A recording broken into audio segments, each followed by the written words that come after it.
Somebody. I'm going to remember in a second, but I definitely do not remember now. I mean, look, he holds up tournaments. I can say that. Yeah? Are you down? Yes. We have the scroopiest of noopers himself, our reigning champion. Hello. Hello, everybody. If you have any questions for Face Roll, let us know. How you doing? Doing pretty well. I feel like in the beginning of the day, I wasn't playing that well. Missing a lot of just like tech skill stuff. But then after the set with James, Devastation, he just unlocked my hidden potential. Because I felt like before that, I wasn't necessarily playing like really bad, but I just couldn't like do everything I wanted to do. I just like moving around really fast. And when I can't move around really fast, it just hurts me. It like hurts my soul. So, yeah, I don't know. I understand. So a lot of Smashers do empathize with you there, right? You know, they all want to move fast, and sometimes the A game's not there. Yes. What other Smashers will do is they will play more reserved. They will stop doing certain things. They'll go for more minimal punishes. Yep. It doesn't really seem like you're that kind of a person. No. What's your approach? I think that's bad. I think it's like you're changing your play style based off of like a subjective thing, at which point it's just like this might be like a slippery slope fallacy. I don't know. But okay. Basically, I think it like gets to the point where you just rationalize not doing what you should be doing more often, basically. So it's like if I'm not tech chasing well, a lot of people will just like start up smashing or just like, I don't know, wave dash back and like see like what they do. But like, I don't know. You're not, the main thing for me is that you're not always, you can't choose when you're playing well. So like if Armada goes to a national and he's not playing well, is he just going to not try? No, he's going to try and win. What? He's not just going to like be like, oh, I'll just take fifth, you know, like I'm just not going to try and do the good things because I'm not playing well. It's like, no, like you have to just force yourself to try and do good things whenever possible, at least in my opinion. There are definitely times where you're like SD from a ledge dash and you're like, oh man, well I'm just never going to ledge dash again. And that might save you from SDing, but it won't save you, like you're losing not only the punishes you could get from those ledge dashes, but you're also like you're just allowing yourself to cop out basically, which I think is a bad idea. So it's all about not copping out, right? Kind of. Yeah. I don't know. I don't like phrasing it in that way, but for me personally, a lot of people like a lot of people have actually asked me like, oh, you know, like sometimes I'm just having a bad day tech chasing, like what do you do? And my answer is I just tech chase the exact same as I do. Well, at least I try to. Sometimes I get shined, but it's okay. Yeah. You just have to accept that like you're not always going to play well. So are you just going to change how you play depending on like RNG? I don't know. Yeah. Maybe the Armada example might not be specific. Yeah, he might make optimal adjustments based on. I just don't think that's a good idea personally. All right. I think you just force yourself to play better, basically. But to answer Ashkan's question, yeah, not to go cut ahead. you off. Oh, yeah, no, Ashkan I read Ashkan's question. If I was going to more last stocks in the future. So the reason I was able to go to this one is because I don't have class on Mondays this quarter. And you also run the UCI. Yes. If he wants to get some sick-ass dinner. I will. So basically, UCI runs bi-weeklies on Monday. So at max, I'd be able to go to 5 more last stocks. But the thing is that it's dependent on me having a ride, and it's dependent on me on what I need to do for Tuesday. Because I don't have class Monday, which is fine, but I do have class tomorrow. So it's like 11, not early. Yeah. For like a normal human being, don't that's listen fine. To Tianyu. He has encouraged so many bad things. Tianyu, you have destroyed many lives. For a regular human being, 11 a.m. is like, oh, you get so much sleep. But for a degen who does not have the best sleeping schedule, 11 a.m. is like still kind of early. Yeah. But it's fine. So we've got some questions in the chat. I want to talk about the tournament really quickly. Okay. So 72 entrants, garage tournament, a little hot, a little crowded, you know, difficult to TO. Not the best of conditions. What are your thoughts as a TO on what can be done differently? Honestly, I think it ran super well. I don't know. Like, I think Okay, I'm a bit more amicable than most tournament participants, so externally maybe, for sure, yeah. Maybe I have a lower threshold, a higher threshold for like me being mad at a tournament. But I don't know. I think it ran super well. Honestly, I don't really have. Trying to think about I don't really think there are many improvements you can make given the venue. I think Yeah. it just ran like very well. Shoutouts to Troy Coleman and everyone else who runs the Thank you, stuff. Griffin, and I'm Yes. going to give you the $15 I agreed to give you for saying that. Oh, yeah, no, of course. Yeah, of course. Preferably off stream, but you know. For sure, for sure. Keep it off the taxes. Fishbowl Souls. Okay. I would if you drove me somewhere. Okay, so a couple questions. Let's see. What are your thoughts on the Arcadian? Who do you think's- Arcadian's hype, dude. Yeah. Oh my, I love. So I've gone back and forth on my opinions on Arcadians, and I'm currently in the phase where I love them. I think they're so good for the scene, personally. Like I think it like revitalizes interest in a group of players that might not have as much interest as they would otherwise. I think it's cool that it gets a lot of people out of the woodwork. There's a lot of potential for abuse for sure. Like Yeah. you know, someone who like doesn't go to tournaments, who's inactive, and We then are they getting just, like, better farm. at it to the point where I feel better. Yeah. But I don't know. I love the concepts of Arcadians because it forces the Arcadian players to be in a position where they wouldn't experience otherwise. Like, they're put into a position a lot of quote-unquote top players are put into, where they have expectations on themselves, they have expectations from other people. For example, I don't know, let's say, oh man, is there an example I can use without being... All right, let's say, so Dr. Light goes to the Arcadian, right? Yeah. And in his head, he's like, you know what? With the right bracket, I can if win. I'm playing well, I can win. Yeah. You know, and that's not really something he would get outside of locals. You know, he's not going to Genesis, I thinking assume he anyway, can win the thinking he's going to tournament. win the whole thing, right? But a lot of top players, you know, maybe the Moon, maybe me. I think honestly I could win Genesis if I played well. But like, so the Arcadian players don't really are forced to go through that until you get to an Arcadian where it's like a big deal. There's a lot of pressure. So. Do you I think don't know. Zach has anything to prove by attending this Arcadian? What are your thoughts on Anything to that? prove? Is it a no-win scenario in terms of if he wins, people say duh. If he loses, they say he's a fraud. And how do you approach that as a player? Okay, so Hard question. We can come back to I it. think externally you could definitely argue it's a no-win situation, but I think internally it's only a win situation. There is no losing, regardless of how well he does. So I talked to Kopaka about this a little bit actually, and basically I'm of the idea that we're currently living in the past, in the sense that he asked me like what is my headspace around basically, like what am are I you thinking? Focused on, Yeah, right? and I believe that I will be amazing at this game. I don't want to give a specific number. It might be the best. It might be top 5, whatever. And like that's just like going to happen. That's just reality in the future. So from that perspective, we're currently living in the past. So everything that happens right now, it actually doesn't matter at all, because it's just stepping stones on my path to eventuality of being amazing at this game, right? So if Zach has that approach, it actually doesn't matter what happens to the Arcadian at all, right? Right. Like, it literally, like, he could get 33rd, you know, and obviously people will post on Facebook and he'd feel bad about it in the moment. We'd make But, him like, feel bad for sure, yeah. But, like, I don't know, Hungrybox in, like, 2009 was getting, like, farmed by Cobol and, like, Florida locals, right? Right. Like, does Yeah. that affect him now? No, it doesn't matter at all. It literally has no effect on anything. And, like... So just to focus it, I guess, so Mick says something that I think encapsulates your mantra here, which is every tournament is solely preparation for the next tournament or 12 tournaments from now. You know, like there's no point to to obsessing about whether you got 9th or 13th or 17th. Your goal is to grow and win. Yes. And view every possible opportunity as a way to get to becoming a win. Yeah. You know, get to a spot where you can win. Yeah. Thoughts on your Chicago trip, up-and-comers in Chicago? You watched the Arcadian? Yes. So I watched the Arcadian. The storyline in Grands was... Okay, so Simpkins, Puff, he was first seed. He has multiple PR wins. I actually played him at Full Bloom. He's pretty good. Okay. And so he was first seed, and he was kind of expected to win. So Grands wasn't, like, that exciting. But I think the important thing about Arcadians is, like, what happens through, like, 3rd through like 13th is where all like the juicy like random people show up and you're like, what the heck? Like I know Link, there's a Link player, first name Thor. His tag is like Hideki Esposito. Yeah, I saw everyone was super excited about Thor.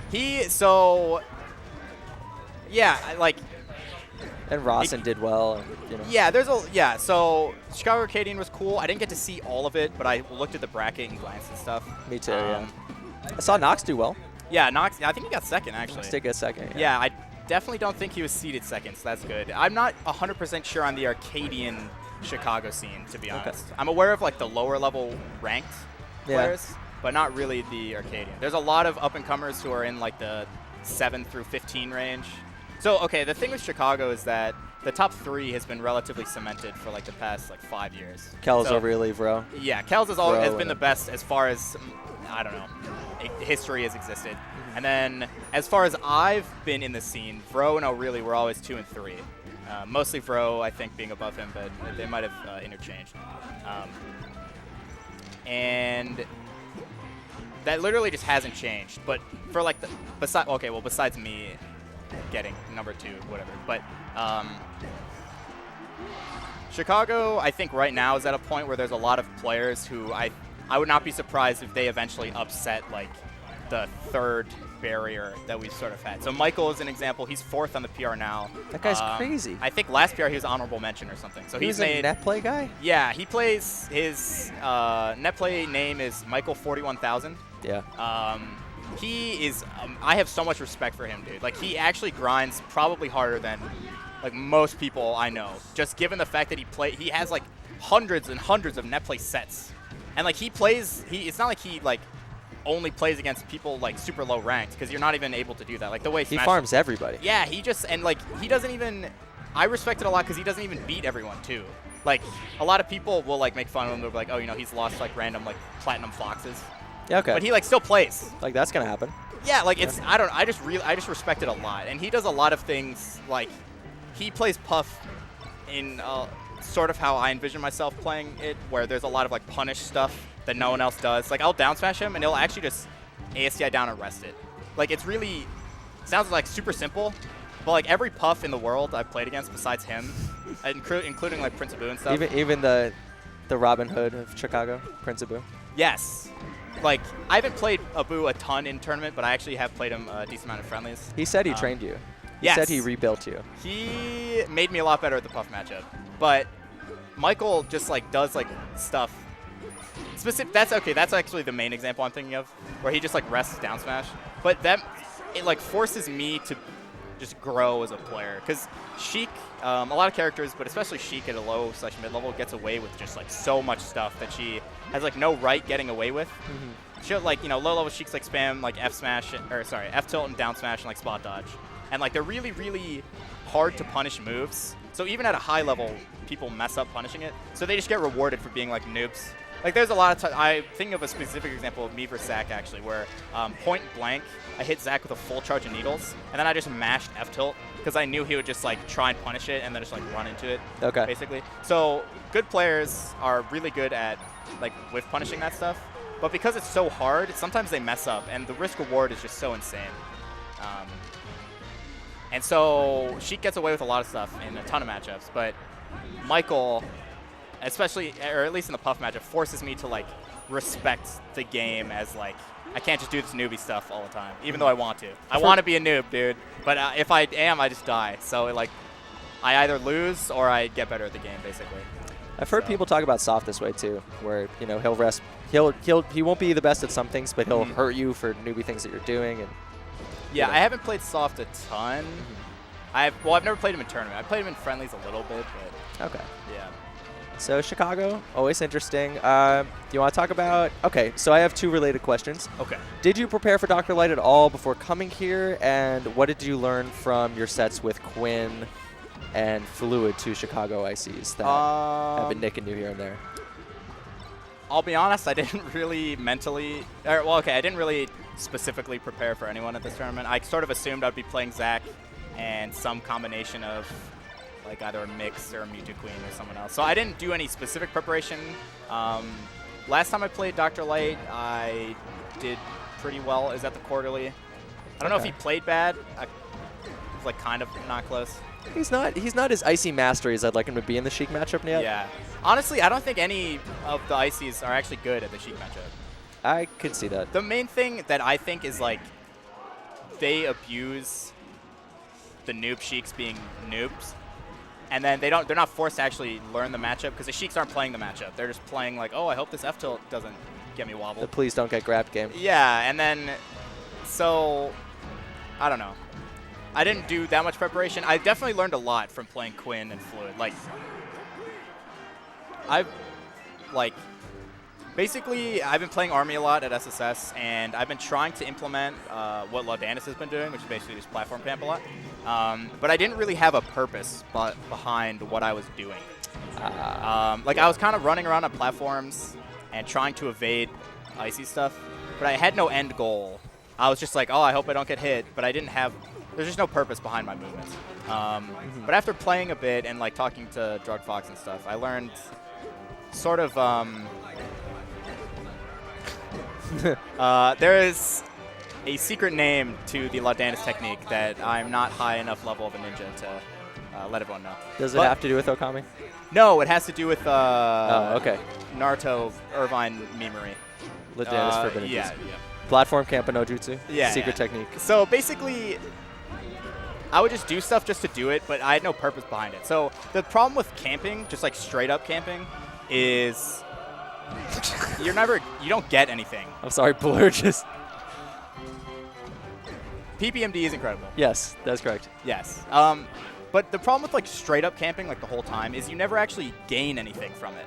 So what ends up happening is eventually if they read your movement once, especially in the Ices match, if you get wobbled and you die and like you didn't do anything. Like if you think about a Falco who's like literally only short hop lasering at you, you actually just can't die because lasers don't kill you. That's right. Eventually he has to do a move, and eventually he has to like try and kill you. And so that's kind of what I wasn't understanding. Is I would like throw out fairs and stuff, but I just didn't understand what I was trying to do. So basically like my platform movement has a lot more purpose now in the sense that I recognize certain positions where if he tries to poke with up air, I can run off in back air, or I can like shield drop if he does it at this height, or I can wave dash back at this height, etc., etc. So, yeah, so basically I just have more of a game plan, whereas before I didn't really. I'm still not amazing at the matchup. I think sometimes I understand. Sometimes I think I understand everything, and then sometimes I'm like, oh, I don't actually know anything about this. It's melee. Yeah, they like Fluid in particular played just a lot different than I'm used to. So I guess one more quick question, and then I'll ask you for shoutouts. Okay. I've noticed you've done a little bit of analysis stream-wise. Are you going to keep up with that? I really want to. It's just more of a discipline issue. So for me personally, when I do analysis, it just takes a long time. It's like 2 hours for like a set. Yeah. And that's just a big time commitment for me. I do have better stream equipment now. Part of me being on SSBM tutorials is I actually have like a good microphone now. Before I had like a $5 Logitech mic that did me well. Did me good. Yeah. Did good things for me. But it was still $5. So now I have like a much better. Oh my god. That was insane. Wow.